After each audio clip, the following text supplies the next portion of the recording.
back to Kansas, God's country. If he ever got the urge to leave again, he'd nail his boots to the ground. Half an hour later, Trey had made a wet camp and settled in. Tonight's fare would be cold bread and meat.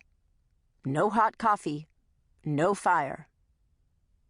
It wasn't the first time he'd slept in the rain and later eaten a cold supper. 3 years fighting the Confederates had turned him from a fresh-faced boy to a battle-hardened man. He knew he looked older, tougher, but the biggest changes were on the inside. You couldn't watch men die under the most brutal conditions and be untouched. He had a stronger appreciation for life now, and a greater realization of how temporary it could be. He'd heard men die cursing the Almighty for not sparing them, while others had met their Maker with a prayer on their lips. He knew his own faith had grown stronger through it all. But the war was really over this time. No cruel hoax, like the one attempted earlier last year, when 2 New York papers reported that President Lincoln had issued a proclamation ordering that May 26 be a day of fasting and prayer. The proclamation further commanded the conscription of an additional 400,000 men into the Union Army on account of the situation in Virginia, the disaster at Red River, the delay at Charleston, and the general state of the country. There was not a word of truth in any of it, and to a war-weary country, the hoax was particularly cruel. The perpetrators were found and dealt with, and the nation fought on. On April 26, 1865, Confederate General Joseph E. Johnston surrendered his army to Union General William T. Sherman. On May 4, General Richard Taylor surrendered the last significant Confederate force near Mobile, Alabama. The news was slow to filter down to Trey's regiment, but when it did, a shout the likes of which hadn't been heard in years marked the victory.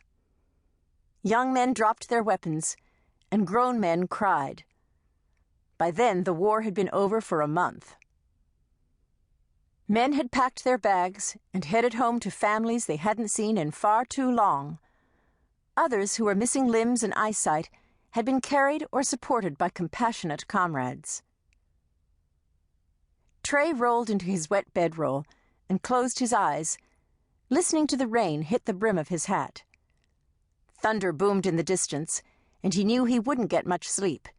Not tonight. It would be another week of hard riding before he reached home. Home being a little town north of Olathe. Tyrone, Kansas. Population 53, not counting the babies born while he'd been gone. A smile lit his rugged features. Home was a good-sounding word. He pictured the faces of his 4 sisters, Ellie, Naomi, Sue Ann, and Beth, and he could practically smell chicken frying in the skillet. Tyrone would celebrate when he rode into town. Then, and only then, would his own celebration be complete. He rolled deeper into the soggy blanket, trying to get comfortable. The ground was soft enough, just mud and mire, but it wasn't the same as a bed. He longed for freshly washed and sun-dried sheets. Must feel like heaven. Sue Ann would make sure he'd have clean sheets and hot biscuits and freshly ironed shirts. Trouble was, she'd also make sure his hair was cut every month, his boots were shined, and his nails were trimmed. She might even go so far as to demand clean socks and a bath twice a week. Having 4 women to fuss over him was a downright pain. While he was in a hurry to get home, he wasn't in a hurry to get back to all that bother. He'd missed the girls, couldn't deny that, but he hadn't missed their infernal clucking. Being the only boy, and the baby to boot, his life had sometimes been an unholy nightmare. He occasionally still woke in a cold sweat when his dreams were invaded by childhood memories of those 4 girls dressing him in frilly dresses and bonnets.